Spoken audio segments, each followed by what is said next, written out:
Hello everyone, मैं दीक्षा। स्वागत है आपका आपके अपने यूट्यूब चैनल में। भारत के राष्ट्रपति मतलब कि प्रेसिडेंट ऑफ इंडिया, आज का जो टॉपिक है यह एक ऐसा टॉपिक है जिससे प्रत्येक एग्जाम में आपके क्वेश्चन पूछे जाते हैं।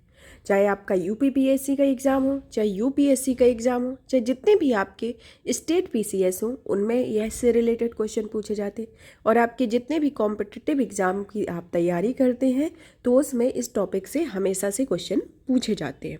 चाहे इनकी शक्तियों से क्वेश्चन पूछे जाते हैं, कहीं इनके निर्वाचन से, या फिर इनके आर्टिकल आते हैं। तो इन सब से रिलेटेड क्वेश्चन इस टॉपिक में आते हैं प्रत्येक एग्जाम में। तो ये प्रत्येक एग्जाम के लिए आपका ये टॉपिक इम्पोर्टेंट है। चलिए, तो एक रूपरेखा को जान लेते हैं कि भारतीय संविधान के यह किस भाग के अंतर्गत आते हैं। तो यह भारतीय संविधान के भाग 5 के अंतर्गत इसका उल्लेख है। तो कितने अंतर्गत है इसका उल्लेख? भाग 5 के अंतर्गत इसका उल्लेख है, जिसे अनुच्छेद 52 से 78 तक में इनका उल्लेख है, जिसमें संघ की कार्यपालिका के रूप में इसे वर्णित किया गया है। संघ की कार्यपालिका में, अब संघ की कार्यपालिका तो कह दिया, लेकिन संघ की कार्यपालिका के अंतर्गत कौन कौन आते हैं तो ये जानना भी जरूरी है। तो संघ की कार्यपालिका में आपके राष्ट्रपति, उपराष्ट्रपति, प्रधानमंत्री, मंत्रिमंडल तथा महान्यायवादी शामिल होते हैं, जो कि आपके आर्टिकल 52 से 78 के बीच में इनका उल्लेख रहता है। उसी में पहले नंबर पर आज जो संघ की कार्यपालिका के संदर्भ में पहले नंबर पर आते हैं आपके राष्ट्रपति। तो राष्ट्रपति के बारे में आज पढ़ेंगे। राष्ट्रपति भारत का राज्य प्रमुख होता है, जो भारत के प्रथम नागरिक है और राष्ट्र की एकता, अखंडता एवं सुदृढ़ता का प्रतीक होते हैं। तो ये राष्ट्रपति जी के बारे में एक संक्षिप्त की के तौर पे है। चलिए, तो पढ़ते हैं राष्ट्रपति के बारे में कि राष्ट्रपति के संदर्भ में जानते हैं कि राष्ट्रपति शब्द का जो उल्लेख है भारतीय संविधान के किस अनुच्छेद के अंतर्गत आता है। तो राष्ट्रपति पद का जो उल्लेख है आपका वह 52 मतलब 52 आर्टिकल के अंतर्गत आता है, जो कि संवैधानिक प्रमुख होते हैं और नाम मात्र की कार्यपालिका के प्रमुख होते हैं। वह देश के प्रथम नागरिक भी होते हैं। तो राष्ट्रपति के इससे रिलेटेड क्वेश्चन पूछे जाते हैं कि पूछा जाता है कि भारतीय संविधान में राष्ट्रपति शब्द का उल्लेख किस अनुच्छेद के अंतर्गत आता है। इस तरीके के पीसीएस और वनडे एग्जाम में क्वेश्चन पूछे जाते हैं और आपके यूपीएससी में आपके 3-4 क्वेश्चन को मिला के, मतलब 3-4 टॉपिक को मिला के आपके क्वेश्चन पूछे जाते हैं। अब आता है हमारा कि राष्ट्रपति बनने के लिए योग्यता के बारे में जानते हैं। योग्यता से रिलेटेड भी हमेशा क्वेश्चन पूछे जाते हैं कि राष्ट्रपति पद के लिए क्या क्या योग्यताएं होनी चाहिए। पहला तो एक कि उसे भारत का नागरिक होना चाहिए। दूसरा आता है कि उन्हें 35 वर्ष की आयु का होना चाहिए, न्यूनतम 35 वर्ष की आयु होनी चाहिए, और लोकसभा का सदस्य बनने की योग्यता रखते हो। तो लोकसभा का सदस्य बनने की योग्यता रखते हो और लाभ का पद धारण ना करते हो। लाभ का पद ना धारण करने के संदर्भ में कौन कौन से लाभ के पद हैं जो पद ना धारण करते हो? तो उसके अंतर्गत आते हैं आपके कि वह संघ सरकार में अथवा किसी राज्य सरकार में अथवा किसी स्थानीय प्राधिकरण में अथवा किसी सार्वजनिक प्राधिकरण में वह किसी भी लाभ का पद धारण नहीं करता हो। वह संसद के किसी भी सदन या राज्य विधायिका का सदस्य नहीं होना चाहिए, और यदि कोई ऐसा व्यक्ति राष्ट्रपति निर्वाचित होता है तो उसे पद ग्रहण से पूर्व उस सदन से त्यागपत्र देना होता है। तो ये राष्ट्रपति के संदर्भ में प्रमुख योग्यताएं होती हैं, इन शर्तों के संदर्भ में आता है। नेक्स्ट आता है आपका राष्ट्रपति के निर्वाचन के बारे में। ये निर्वाचन से रिलेटेड क्वेश्चन आते हैं जिसमें आपको एक कन्फ्यूजन होता है, क्योंकि निर्वाचक होते हैं या मनोनीत होते हैं। तो आज की इस वीडियो में जाने के ये एकदम शब्द सा संदर्भ में समझेंगे कि यह निर्वाचित मनोनीत होते हैं, और इनकी ये जो प्रक्रिया है, इनका निर्वाचन होने की जो प्रक्रिया है उनके बारे में भी जानेंगे कि राष्ट्रपति का निर्वाचन जो है वह जनता प्रत्यक्ष रूप से नहीं करती है। राष्ट्रपति का निर्वाचन किस तरीके से होता है? अप्रत्यक्ष रूप से। जब प्रत्यक्ष रूप से नहीं होता है तो वह अप्रत्यक्ष रूप से होता है, बल्कि एक निर्वाचक मंडल के सदस्यों द्वारा उनका निर्वाचन किया जाता है। तो इनका निर्वाचन किसके द्वारा किया जाता है? एक निर्वाचक मंडल के द्वारा किया जाता है। तो निर्वाचक मंडल में कौन कौन से लोग आते हैं इनके बारे में जान लेते हैं कि निर्वाचक मंडल में आपके संसद के सदनों के निर्वाचित सदस्य होते हैं। पहले नंबर पर कौन आते हैं? संसद के सदनों के निर्वाचित सदस्य। दूसरे आते हैं राज्य विधानसभा के निर्वाचित सदस्य आते हैं, और तीसरे नंबर पर आते हैं केंद्र शासित प्रदेशों दिल्ली व पुदुचेरी विधानसभा में निर्वाचित सदस्य आते हैं। तो इनके संदर्भ में ये प्रमुख निर्वाचित सदस्य होते हैं। जैसे कि संसद के दोनों सदनों के मनोनीत सदस्य हुए, राज्य विधानसभाओं के मनोनीत सदस्य, राज्य विधान परिषदों के सदस्य और दिल्ली तथा पुदुचेरी विधानसभा के मनोनीत सदस्य राष्ट्रपति के निर्वाचन में भाग नहीं लेते हैं। तो कौन कौन से लेते हैं? ये संसद के दोनों सदनों के निर्वाचित सदस्य भाग लेते हैं, राज्य विधानसभा के निर्वाचित सदस्य भाग लेते हैं, केंद्र शासित प्रदेशों दिल्ली व पुदुचेरी विधानसभा के निर्वाचित सदस्य इसमें भाग लेते हैं। लेकिन कौन संसद राष्ट्रपति के निर्वाचन में भाग नहीं लेता है?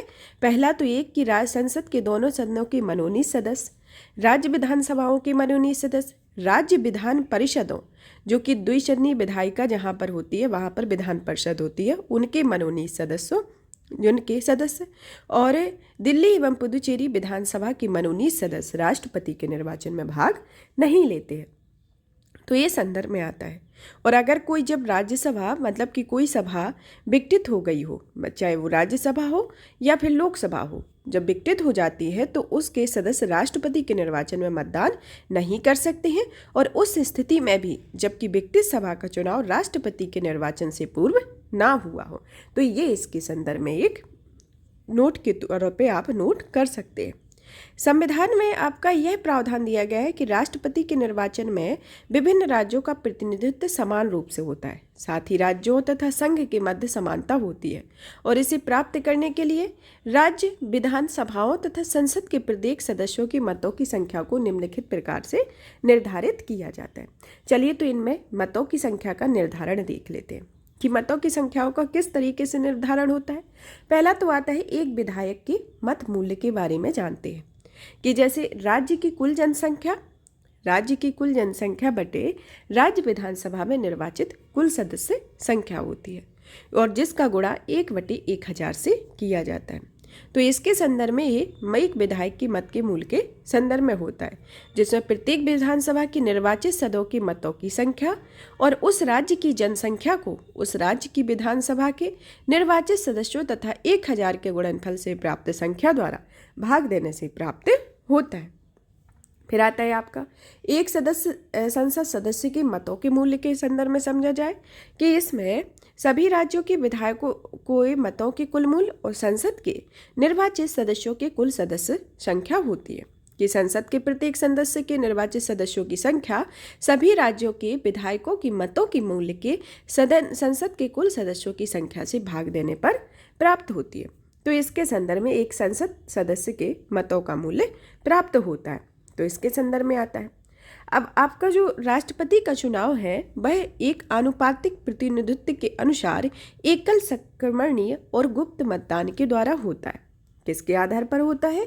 एकल संक्रमणीय मत पद्धति एवं गुप्त मतदान के द्वारा राष्ट्रपति का चुनाव होता है। राष्ट्रपति के चुनाव में किसी भी उम्मीदवार को राष्ट्रपति के चुनाव में निर्वाचित होने के लिए मतों का एक निश्चित भाग प्राप्त करना होता है, जैसा कि एक विधायक के मत के मूल्य के संदर्भ में और एक संसद सदस्य के मत के मूल्य में जिस तरीके से ये देखा हुआ है, उसी तरीके की ये प्रक्रिया को जब वो फॉलो करते हैं तभी वह मतों के एक निश्चित भाग को प्राप्त करते हैं, तभी वह चुनाव में निर्वाचित होने के लिए योग्य होते हैं। और मतों का यह निश्चित भाग कुल वैध मतों की निर्वाचित होने की कुल उम्मीदवारों की संख्या के जोड़कर प्राप्त किया जाता है, जिन्हें भाग देने पर भागफल से जोड़कर प्राप्त किया जाता है। जैसे निश्चित मतों का जो भाग होता है वह कुल वैध मत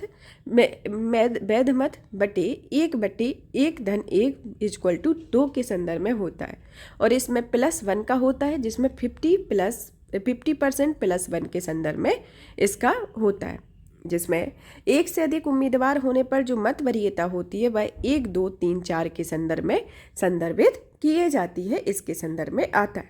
चलिए तो जान लेते हैं। अब आता है राष्ट्रपति के संदर्भ में कुछ प्रमुख तथ्यों के बारे में देख लेते हैं कि राष्ट्रपति का इससे रिलेटेड हमेशा क्वेश्चन पूछे जाते हैं, क्योंकि ये कुछ आपको तथ्यों को इसमें समामिलित किया गया। पहला तो ये कि राष्ट्रपति के पद के लिए पुनः निर्वाचन के लिए पात्रता जो निर्धारित की गई है वह अनुच्छेद 57 के अंतर्गत आती है। इसको आपको प्रत्येक तथ्य को याद करना है। दूसरा कि भारत के राष्ट्रपति चुनाव में कोई विवाद है तो उस विवाद को अनुच्छेद 71 के क्लॉज 1 के अनुसार भारत के सर्वोच्च न्यायालय को सौंपा जाएगा और सर्वोच्च न्यायालय द्वारा किया गया विनिश्चय अंतिम होगा। तो मतलब कि कोई भी चुनाव से संबंधित अगर कोई भी विवाद आ रहा है तो उस विवाद को अनुच्छेद 71 के क्लॉज 1 के अंतर्गत, ये अनुच्छेद आपको याद रखना है, अनुच्छेद 71 के क्लॉज 1 के अनुसार भारत के सर्वोच्च न्यायालय को सौंपा जाएगा और सर्वोच्च न्यायालय द्वारा किया गया विनिश्चय अंतिम होगा। संसद के लिए राष्ट्रपति का जो अभिभाषण है वह केंद्रीय मंत्रिमंडल के द्वारा तैयार किया जाता है। ऐसे ही क्वेश्चन पूछे जाते हैं। ये प्रीवियस ईयर क्वेश्चन, मतलब कि पहले एग्जामों में जो क्वेश्चन पूछे गए हैं उन्हीं को ये डायरेक्ट ही उत्तर के फॉर्म में लिखा गया है। एक फैक्ट के तौर पे आपको बनाया गया है कि आपको एक टॉपिक के अंतर्गत पूरी जानकारी मिल जाए, जिससे आपको इधर उधर भटकना ना पड़े कि अगर आपने कोई भी टॉपिक पढ़ा है तो उसमें प्रीवियस ईयर क्वेश्चन भी होंगे, साथ ही साथ आपका बेसिक भी एक फाउंडेशन भी क्रिएट किया जाएगा इस लेक्चर के अंतर्गत, ताकि आप अगर ये लेक्चर देख लेते हैं तो आपको एग्जाम में, कोई भी आप एग्जाम दें, यूपीएससी, यूपीपीएससी, एमपीपीएससी, कोई भी स्टेट पीसीएस या कोई भी कॉम्पिटिटिव एग्जाम की तैयारी कर रहे हैं तो आप अगर इस लेक्चर को देखें तो कोई भी आपका एग्जाम में क्वेश्चन ना छूटे। अब आता है कि स्वतंत्र भारत के प्रथम राष्ट्रपति डॉक्टर राजेंद्र प्रसाद थे, जो कि बिहार राज्य से थे। ऐसा क्वेश्चन भी पूछा जाता है कि स्वतंत्र भारत के प्रथम राष्ट्रपति कौन थे, तो वह राजेंद्र प्रसाद जी थे।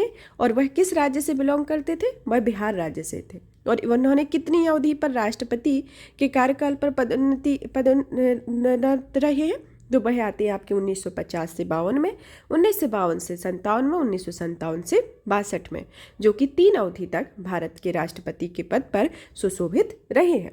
सर्वसम्मति या निर्विरोध से निर्वाचित भारत के राष्ट्रपति कौन रहे, नीलम संजीव रेड्डी, जो कि एकमात्र व्यक्ति रहे हैं, जो कि 1977 से 1982 के संदर्भ में इनका कार्यकाल रहा है। भारत के चौथे राष्ट्रपति बीबी गिरी, जिनका कार्यकाल 1969 से 1974 के बीच रहा, जो कि ट्रेड यूनियन आंदोलन से संबंध रहे, और उन्हें 2 बार अखिल भारतीय ट्रेड यूनियन कांग्रेस के भी अध्यक्ष रहे। तो ऐसे भी क्वेश्चन पूछे जाते हैं कि उन राष्ट्रपति का 4-5 राष्ट्रपति के नाम दे दिए जाएंगे और उसमें आपको बताना होगा कि वे कौन से राष्ट्रपति हैं जो ट्रेड यूनियन आंदोलन से संबंधित रहे। तो इसमें आपके बीबी गिरी हैं, जो कि भारत के चौथे राष्ट्रपति हैं और जिनका कार्यकाल 1969 से 1974 के बीच में रहा है, जो कि भारतीय ट्रेड यूनियन कांग्रेस के अध्यक्ष भी रहे हैं 2 बार। अब आता है आपके 11वें राष्ट्रपति के रूप में, जो कि डॉक्टर एपीजे अब्दुल कलाम जी रहे, जो कि उनका कार्यकाल 2002 से 2007 के बीच रहा और उन्हें मिसाइल मैन की संज्ञा भी दिया जाती है। तो क्वेश्चन इस तरीके से पूछा जाता है कि मिसाइल मैन के नाम से भारत के किस राष्ट्रपति को जाना जाता है। तो आपको विकल्प में 4-5 राष्ट्रपतियों के नाम दे दिए जाएंगे, तो इसमें आपको बता देना है। तो ये आपके कौन रहे हैं, doctor APJ Abdul Kalam. Next आता है आपका जस्टिस एम हिदायतुल्लाह के बारे में, कि जो 20 जुलाई 1969 से 24 अगस्त 1969 के दौरान कार्यवाहक राष्ट्रपति के रूप में इन्होंने कार्य किया है। तो कौन रहे हैं, जस्टिस एम हिदायतुल्लाह। नेक्स्ट आता है कि भारत की प्रथम महिला राष्ट्रपति श्रीमती प्रतिभा देवी पाटिल रही हैं, जिनका कार्यकाल 25/7/2007 से 25/7/2012 तक रहा है। और अभी प्रेजेंट में भारत के द्वितीय महिला राष्ट्रपति एवं पहली महिला आदिवासी राष्ट्रपति द्रौपदी मुर्मू रही हैं, जिनका कार्यकाल 25/7/2022 से शुरू होता है, जो वर्तमान में राष्ट्रपति पद को सुशोभित कर रही हैं। और स्वतंत्रता के बाद पैदा होने वाली यह पहली राष्ट्रपति हैं, जिनका जन्म 20 जून 1958 को हुआ था। तो यह राष्ट्रपतियों के संदर्भ में कुछ प्रमुख तथ्य रहे हैं। इन तथ्यों को जानने के संदर्भ में एक आर्टिकल का भी एक शॉर्ट फॉर्म देख लेते हैं, क्योंकि आर्टिकलों को याद करना बड़ा टिपिकल हो जाता है। तो इनको एक शॉर्ट वे में आपको बताया गया है कि इसमें आप अगर इसकी पॉइंट वाइज राष्ट्रपति के नाम को याद करते हैं, इन आर्टिकल को याद करते हैं, तो आपको प्रत्येक आर्टिकल याद हो जाएंगे, जिसे भूलने की कोई गुंजाइश नहीं रहेगी। पहले नंबर पर आता है कि अनुच्छेद 52 के अंतर्गत आपके आते हैं भारत के राष्ट्रपति। संघ की कार्यपालिका के अंतर्गत आपका अनुच्छेद 53 है। राष्ट्रपति का निर्वाचन आपका अनुच्छेद 54 के अंतर्गत आता है। राष्ट्रपति के निर्वाचन की रीति आपकी 55 में आती है। पदावधि अनुच्छेद 56 में आती है। पुनर्निर्वाचन की पात्रता 57 में आती है। राष्ट्रपति के निर्वाचन के लिए अर्हताएं जो हैं वह अनुच्छेद 58 के अंतर्गत है। राष्ट्रपति के पद के लिए शर्तें अनुच्छेद 59 में है। शपथ एवं प्रतिज्ञान का उल्लेख अनुच्छेद 60 में है, महाभियोग की प्रक्रिया 61 में है, रिक्ति से संबंधित प्रावधान आपके 62 में है, संघ की कार्यपालिका शक्ति का विस्तार अनुच्छेद 73 में है, सलाह एवं सहायता के लिए मंत्रिपरिषद का जो गठन किया गया है वह अनुच्छेद 74 के अंतर्गत है, जानकारी देने आदि के संदर्भ में प्रधानमंत्री के जो कर्तव्य है अनुच्छेद 77 के अंतर्गत है, और राष्ट्रपति का विशेष अभिभाषण अनुच्छेद 87 के अंतर्गत और राष्ट्रपति की विधायी शक्ति का उल्लेख 123 के अंतर्गत है। तो ये प्रमुख आर्टिकल है। फिर से याद करते हैं कि भारत के राष्ट्रपति का उल्लेख किस में है? अनुच्छेद 52 में, संघ की कार्यपालिका शक्ति अनुच्छेद 53 में, राष्ट्रपति का निर्वाचन अनुच्छेद 55 में, निर्वाचन की रीति 55 में और राष्ट्रपति का निर्वाचन आपका 54 में। तो निर्वाचन की रीति 54-55, पदावधि 56, पुनर्निर्वाचन की पात्रता 57, निर्वाचन की अर्हताएं तो आपकी 58 में रहेगी। तो राष्ट्रपति का निर्वाचन आपका 54 में, निर्वाचन की रीति 55 में और निर्वाचन के लिए जो अर्हताएं हैं वह 58 के अंतर्गत होंगी।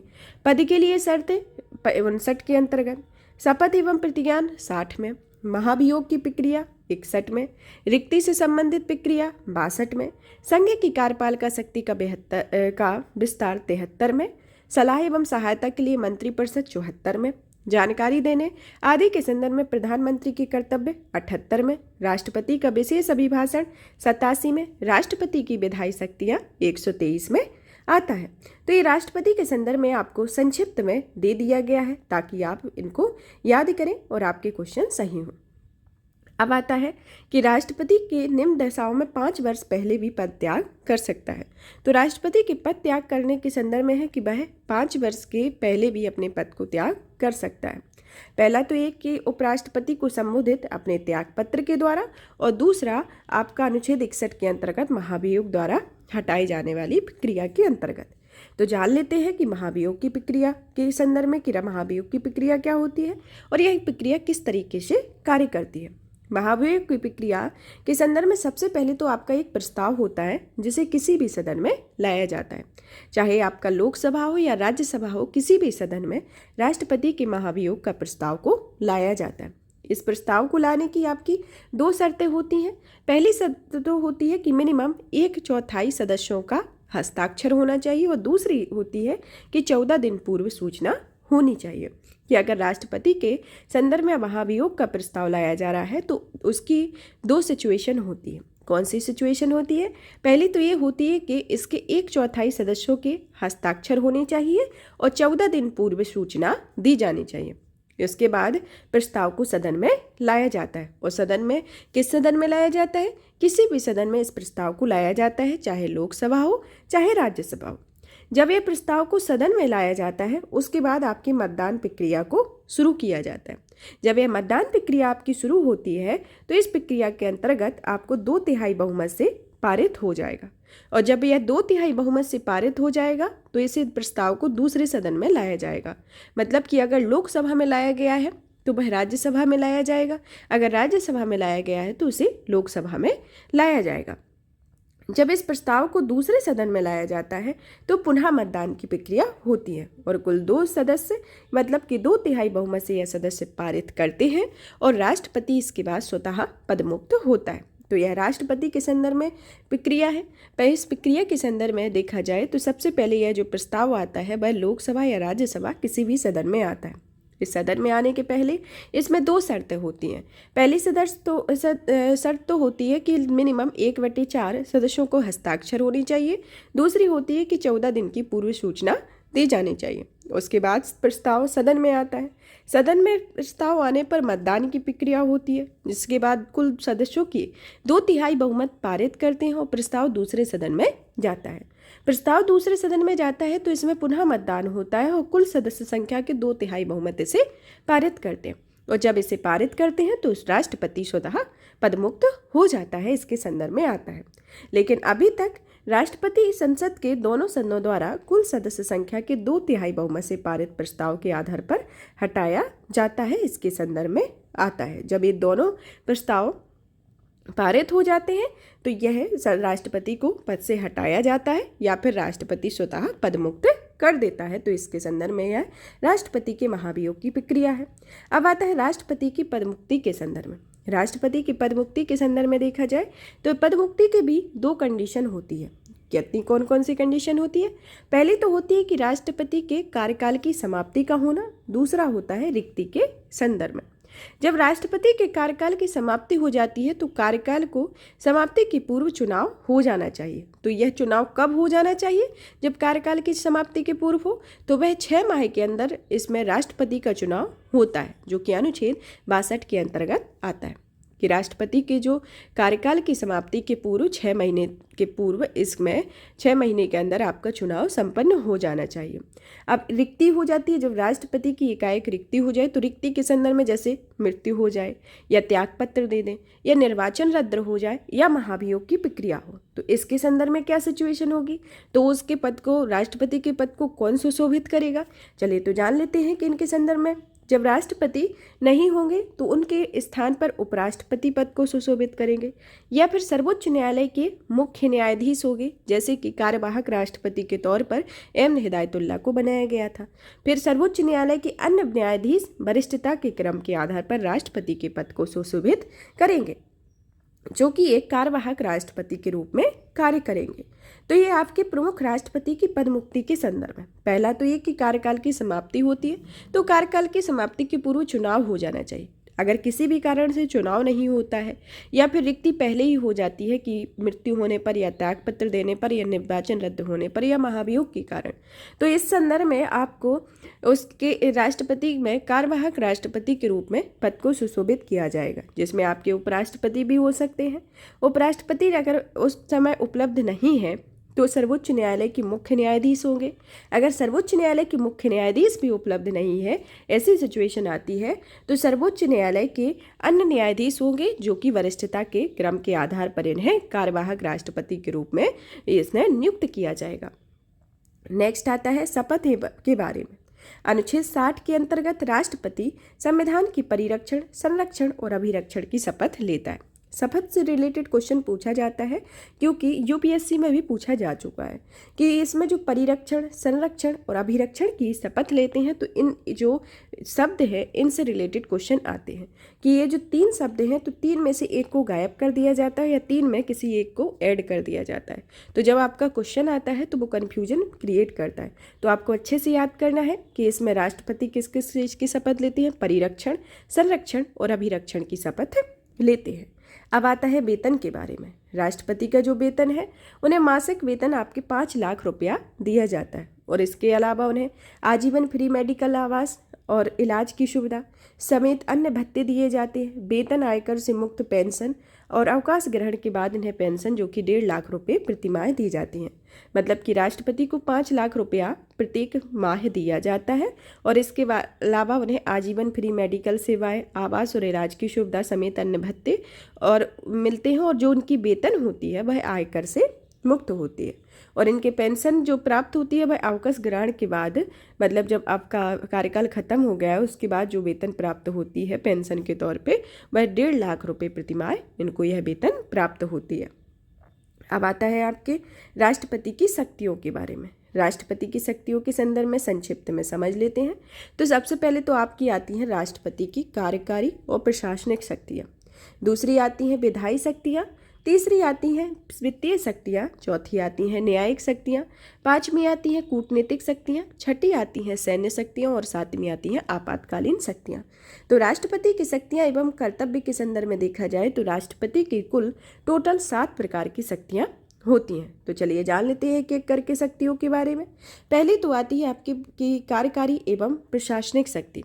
कार्यकारी एवं प्रशासनिक शक्ति में आता है कि वह भारत सरकार के शासन संबंधी कार्यों से संबंधित होती है पहले की, और यह दूसरी आती है कि वह प्रधानमंत्री की नियुक्ति करते हैं, जो कि अनुच्छेद 74 और 75 के अंतर्गत आता है कि वह प्रधानमंत्री एवं अन्य मंत्रियों की नियुक्ति करते हैं और उनके प्रसाद पर्यंत वह कार्य करते हैं। फिर आता है कि वह महान्यायवादी की भी नियुक्ति करते हैं, जो कि अनुच्छेद 76 के अंतर्गत आता है, जिसका वेतन उनके वेतन आदि भी निर्धारित करते हैं और महान्यायवादी राष्ट्रपति के प्रसाद पर्यंत अपने पद पर कार्य करते हैं। फिर आता है कि प्रधानमंत्री की सलाह पर अन्य मंत्रियों की नियुक्ति करती है और अन्य कैग मुख्य चुनाव आयुक्त यूपीएससी के अध्यक्ष एवं सदस्य के राज्यों के राज्यपाल वित्त आयोग के अध्यक्ष की नियुक्ति की जाती है। केंद्र के प्रशासनिक कार्यों और विधायिका के प्रस्तावों की जानकारी पीएम से मांगे जाने पर दी जाती है। एससी, एसटी, अनुसूचित जाति, अनुसूचित जनजाति, ओबीसी एवं अन्य कमीशन की नियुक्ति भी राष्ट्रपति के द्वारा की जाती है। युद्ध शांति की घोषणा भी की जाती है और जो राष्ट्रपति होते हैं वह सर्वोच्च सेना के कमांडर के तौर पे भी घोषित होते हैं। तो ये राष्ट्रपति की कार्यकारी शक्तियाँ हैं। नेक्स्ट आती हैं आपकी विधायी शक्तियों के बारे में। विधायी शक्तियों के संदर्भ में पहला आता है कि संसद का सत्र बुलाना एवं उन्हें संबोधित करना, राज्यसभा के 12 सदस्यों का मनोनयन करना जिसमें साहित्य, कला, विज्ञान, समाज सेवा का होना, 2 एंग्लो इंडियन जो कि अभी प्रेजेंट में एक ही एंग्लो इंडियन को हटा दिया गया है। आर्टिकल 111 के अंतर्गत ये शक्तियाँ आती हैं विधायी शक्तियाँ। सत्रावसान का होना, कैग, यूपीएससी, फाइनेंस कमीशन की रिपोर्ट संसद के समक्ष रखना, मतलब कि कैग की रिपोर्ट को और यूपीएससी की रिपोर्ट को और आपके वित्तीय आयोग की जो रिपोर्ट होती है उसे संसद के समक्ष प्रस्तुत करना राष्ट्रपति का उत्तरदायित्व होता है। और अंडमान एवं निकोबार द्वीप समूह, लक्षद्वीप, दादर एवं नागर हवेली के विकास एवं सुशासन के विनिमय बना सकता है और पुदुचेरी के भी ये बेनियम जब विधानसभा विलंबित हो तो उसके या विघटित हो अवस्था में हो तो उसके संदर्भ में होता है। वित्तीय शक्तियों के संदर्भ में कि धन विधेयक पर राष्ट्रपति की पूर्व अनुमति से प्रस्तुत होता है। वार्षिक वित्तीय विवरण के संदर्भ में होता है कि वार्षिक वित्तीय विवरण को संसद के समक्ष रखते हैं। अनुदान की मांग को उसकी सिफारिश के बिना नहीं की जा सकती है। वह भारत की आकस्मिक निधि से किसी आदर्श व्यय हेतु अग्रिम भुगतान की व्यवस्था कर सकता है तथा वह राज्य एवं केंद्र के मध्य राजस्व के बंटवारे के प्रत्येक 5 वर्ष के लिए एक वित्त आयोग का गठन करता है। तो इनके संदर्भ में वित्तीय शक्तियाँ हैं। अब आती हैं न्यायिक शक्तियों के बारे में। न्यायिक शक्तियों के संदर्भ में आता है कि वह उच्चतम न्यायालय के मुख्य न्यायाधीश और उच्चतम न्यायालय व उच्च न्यायालय के न्यायाधीशों की नियुक्ति करते हैं। दूसरा आता है कि वह उच्चतम न्यायालय से किसी विधि या तथ्य पर सलाह ले सकते हैं परंतु उच्चतम न्यायालय की यह सलाह राष्ट्रपति के लिए बाध्यकारी नहीं है। मतलब कि वह सलाह तो ले सकते हैं लेकिन जरूरी नहीं है कि राष्ट्रपति इस सलाह को माने। वह किसी भी अपराध के लिए दोष सिद्धि किसी व्यक्ति के लिए दंडादेश को निलंबित, माफ, परिवर्तित कर सकते हो। दंड में क्षमादान, प्राणदंड, स्थगित, राहत और माफी प्रदान कर सकते हैं, चाहे उन मामलों में जिनमें सजा सैन्य न्यायालय में हो या उन सभी मामलों में जिनमें केंद्रीय विधियों के विरुद्ध अपराध के लिए सजा दी गई हो और उन सभी मामलों में जिनमें दंड का स्वरूप प्राणदंड हो। तो इसके संदर्भ में राष्ट्रपति की न्यायिक नियुक्तियों की शक्तियों के संदर्भ में आता है। फिर आती है राष्ट्रपति की कूटनीतिक शक्ति। कूटनीतिक शक्ति में अंतर्राष्ट्रीय संधि एवं समझौते राष्ट्रपति के नाम पर किए जाते हैं। हालांकि इनके लिए संसद की अनुमति अनिवार्य होती है। वह अंतर्राष्ट्रीय मंचों व मामलों में भारत का प्रतिनिधित्व करते हैं और कूटनीतिक जैसे राजदूतों और उच्चायुक्तों को भेजते हैं और उनका स्वागत करते हैं। तो यह राष्ट्रपति की कूटनीतिक शक्तियों के संदर्भ में आता है।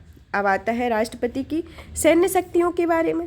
राष्ट्रपति की सैन्य शक्तियों के संदर्भ में आता है कि वह भारत के सैन्य बलों का सर्वोच्च सेनापति होता है। वह क्षमता में थल सेना, जल सेना, वायुसेना के प्रमुखों को नियुक्त करता है और वह युद्ध या इसकी समाप्ति की घोषणा करता है, किंतु यह संसद की अनुमति के अनुसार होता है। तो इसमें जो भी राष्ट्रपति निर्णय लेगा उसमें संसद की अनुमति अनिवार्य होती है। फिर आता है आपकी आपातकालीन शक्तियाँ, जो कि इस शक्तियों के संदर्भ में ये आपकी 7वें नंबर की शक्ति आती है।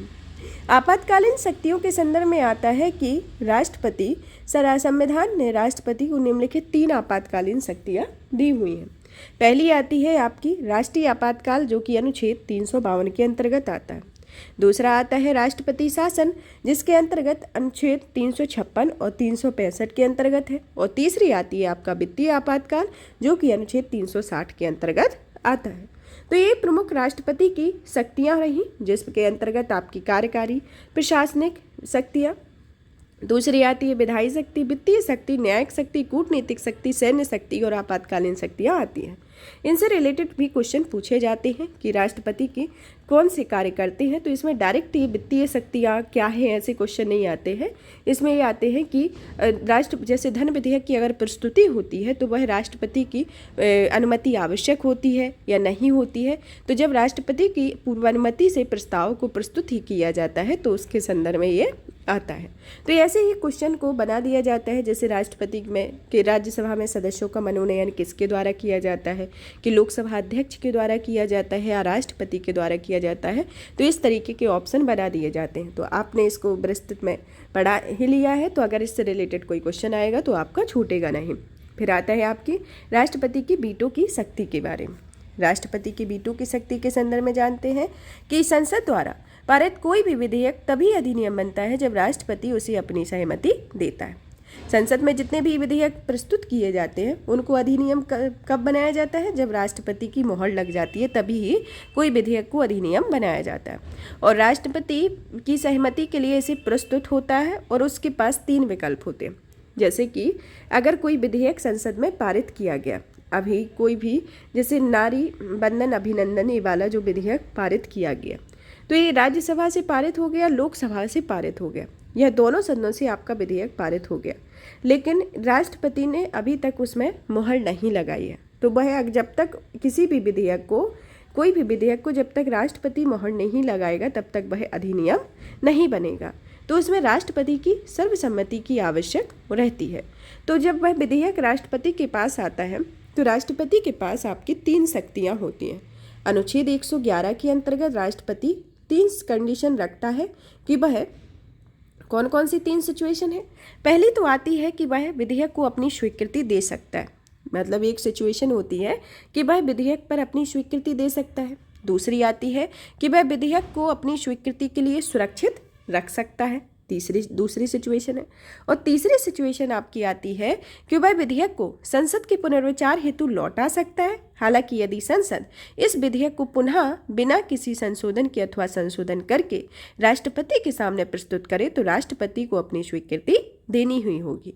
मतलब कि पहला सिचुएशन तो ये कि वह अब विधेयक पर अपनी स्वीकृति दे देता है, दूसरा कि ये उसे सुरक्षित रख लेता है कि एक टाइम के लिए वो अपने पास रख लेता है, और तीसरा ये कि अगर वह विधेयक को पुनर्विचार हेतु, मतलब कि राष्ट्रपति ने जब कोई धन विधेयक ना हो, क्योंकि धन विधेयक जो होता है राष्ट्रपति की पूर्व अनुमति से प्रस्तुत होता है, तो उसमें कोई गुंजाइश ही नहीं रहती क्योंकि राष्ट्रपति की पहले ही मतलब उसमें मोहर लग जाती है। लेकिन और भी जितने भी विधेयक इसमें प्रस्तुत किए जाते हैं तो उसमें अगर राष्ट्रपति संसद के द्वारा जो विधेयक पहुंचाया गया है राष्ट्रपति के पास में, अगर उस विधेयक को पुनर्विचार हेतु लौटा देता है तो संसद के इस विधेयक को राष्ट्रपति के लिए उसे सामने स्वीकृति देनी ही होती है। अगर दोबारा से उसी को विधेयक को प्रस्तुत किया जाता है तो राष्ट्रपति उस पर स्वीकृति देने के लिए बाध्य होता है, स्वीकृति देता ही है। तो ये राष्ट्रपति के संदर्भ में, ये अनुच्छेद 111 के संदर्भ में। चलिए तो जान लेते हैं राष्ट्रपति की वीटो की शक्ति के बारे में कि भारत के राष्ट्रपति को कौन कौन सी वीटो की शक्ति प्राप्त है। पहली आती है आपकी आत्यंतिक वीटो, जिसे एब्सोल्यूट वीटो कहा जाता है। दूसरी आती है आपकी निलंबनकारी वीटो, जिसे सस्पेंसिव वीटो कहा जाता है। तीसरी आती है जेबी या पॉकेट वीटो। चौथी आती है राज्य विधायिका पर राष्ट्रपति का वीटो। ये प्रमुख वीटो की शक्तियाँ होती हैं। चलिए तो एक एक करके इन वीटो की शक्तियों को जानते हैं। पहली आती है आत्यंतिक वीटो या एब्सोल्यूट वीटो। एब्सोल्यूट वीटो जो होती है वह गैर सरकारी विधेयकों के संदर्भ में होती है। किसके संदर्भ में होती है? गैर सरकारी सदस्यों के विधेयकों के संदर्भ में, जिसमें या फिर संसद का वह सदस्य जो मंत्री ना हो द्वारा प्रस्तुत विधेयक के संदर्भ में होती है। कि अगर कोई सदस्य संसद का सदस्य नहीं है, सदस्य जो मंत्री नहीं है, उसके द्वारा प्रस्तुत विधेयक के संदर्भ में। दूसरी आती है कि सरकारी विधेयकों के संदर्भ में जब मंत्रिमंडल त्यागपत्र दे देता है और नया मंत्रिमंडल राष्ट्रपति को ऐसे विधेयकों पर अपनी सहमति न देने की सलाह देता है। ऐसा ही एक उदाहरण 1954 में जब राष्ट्रपति राजेंद्र प्रसाद जी थे, तब पेप्सिको मतलब PEPSU पेप्सिको विनियोग विधेयक में अपना निर्णय रोककर रखा हुआ था। वह विधेयक संसद द्वारा उस समय पारित किया गया था जब पेप्सिको राज्य में राष्ट्रपति शासन लागू था, परंतु जब वह विधेयक स्वीकृति के लिए राष्ट्रपति के पास भेजा गया तो राष्ट्रपति शासन हटा दिया गया था। और दूसरा एक तब आया था जब 1991 में डॉक्टर आर वेंकटरमण भारत के राष्ट्रपति थे। उन्होंने संसद सदस्य द्वारा वेतन भत्ता पेंशन विधेयक को रोक कर रखा था और यह विधेयक संसद द्वारा राष्ट्रपति की पूर्व सिफारिश को प्राप्त किए बिना पारित किया गया था। तो अभी तक भारत में 2 ही वीटो को रखा गया है। एक तो 1954 का पेप्सिको विनियोग विधेयक और दूसरा 1991 का डॉक्टर आर वेंकटरमण द्वारा संसद वेतन भत्ता पेंशन विधेयक को रोक कर रखा गया था, उसके संदर्भ में आता है। अब आता है आपका दूसरा निलंबनकारी वीटो। निलंबनकारी वीटो या सस्पेंसिव वीटो जो कि विधेयक को साधारण बहुमत से पुनः पारित कर निरस्त करता है कि धन विधेयक के मामले में इस वीटो का प्रयोग नहीं होता है, स्वीकृति दे सकता है, नहीं दे सकता है, पुनर्विचार के लिए नहीं लौटा सकता और उस समय स्वीकृति दे सकता है जब संसद की पूर्वानुमति हो, उसके संदर्भ में आता है।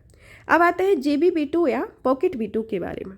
जेबी वीटो के संदर्भ में विधेयक में वह स्वीकृति दे भी सकता है, नहीं दे सकता है, अनिश्चित काल के लिए निलंबित कर सकता है जिसकी कोई समय सीमा नहीं है और यह आपको कॉन्स्टिट्यूशन अमेंडमेंट आपका 24वां संविधान संशोधन 1971 में इसे बाध्यकारी किया गया था, इसके संदर्भ में आता है कि इसमें 24वें संविधान संशोधन अधिनियम के तहत संविधान संशोधन विधेयक पर राष्ट्रपति को अपनी स्वीकृति देने के लिए बाध्यकारी बना दिया गया था। और इसमें पॉकेट वीटो में ही 1986 में राष्ट्रपति जब ज्ञानी जेल सिंह थे तब भारतीय डाक संशोधन अधिनियम के संदर्भ में इस वीटो का प्रयोग किया गया था और राजीव गांधी सरकार के समय द्वारा पारित विधेयक में प्रेस की स्वतंत्रता पर प्रतिबंध लगाया गया था और इसकी आलोचना हुई थी। और 3 वर्ष पश्चात 1989 में अगले वर्ष जब राष्ट्रपति आर वेंकटरमण ने इस विधेयक पर नई राष्ट्रीय मोर्चा सरकार के पास पुनर्विचार हेतु, परंतु सरकार ने इसे रद्द करने का फैसला किया हुआ था।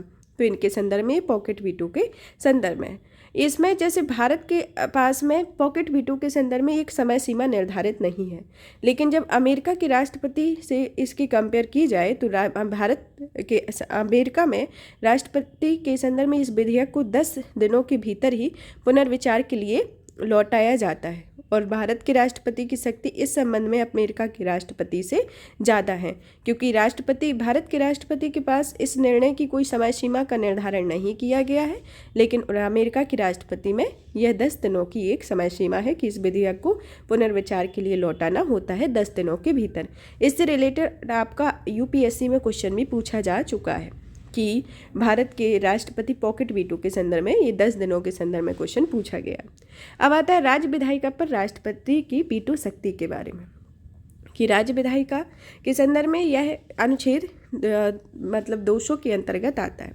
अनुच्छेद 200 के अंतर्गत आपके 4 विकल्प हैं, मतलब कि अनुच्छेद 200 के बारे में बता दें कि जब कोई विधेयक राज्य विधायिका द्वारा पारित कर राज्यपाल के विचारार्थ उसकी स्वीकृति के लिए लाया जाता है वह अनुच्छेद 200 के अंतर्गत आपके 4 विकल्प रखता है।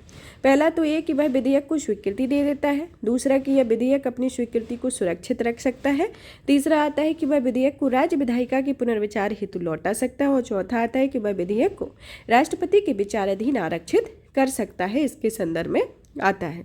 और इसी तरीके से राज्यपाल के लिए भी अनुच्छेद 201 के अंतर्गत ये शक्तियाँ प्रदान की गई हैं। तो यह राष्ट्रपति के वीटो की शक्ति के संदर्भ में रहा है। अब आती है राष्ट्रपति के अध्यादेश जारी करने की शक्ति।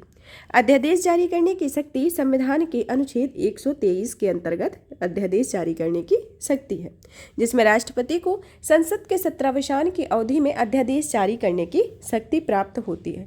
इस अध्यादेश का जो प्रभाव एवं शक्तियाँ संसद द्वारा बनाए गए कानून की तरह ही होती है, परंतु ये प्रकृति से अल्पकालीन होती है और राष्ट्रपति के अध्यादेश सर्वाधिक महत्वपूर्ण एक विधायी शक्ति के संदर्भ में होता है और यह शक्ति उसे अप्रत्याशित और अविलंबीय मामले में निपटने हेतु दी जाती है, जिसकी प्रमुख सीमाएं भी निर्धारित की गई हैं। जैसे कि अध्यादेश जब विधायिका का सत्र ना चल रहा हो तब वह जारी होता है, इसके संदर्भ में आता है। अब नेक्स्ट आती है आपकी क्षमादान की शक्ति। क्षमादान की शक्तियों से रिलेटेड भी क्वेश्चन पूछे जाते हैं। ये क्षमादान की शक्तियों का भारतीय संविधान के किस अनुच्छेद के अंतर्गत आता है? यह भारतीय संविधान के अनुच्छेद 72 के अंतर्गत आपकी क्षमादान की शक्ति आती है। यह उन व्यक्तियों को क्षमा करने की शक्ति प्रदान की गई है जिनके निम्नलिखित मामले किसी अपराध के लिए दोषी करार किए जाते हैं।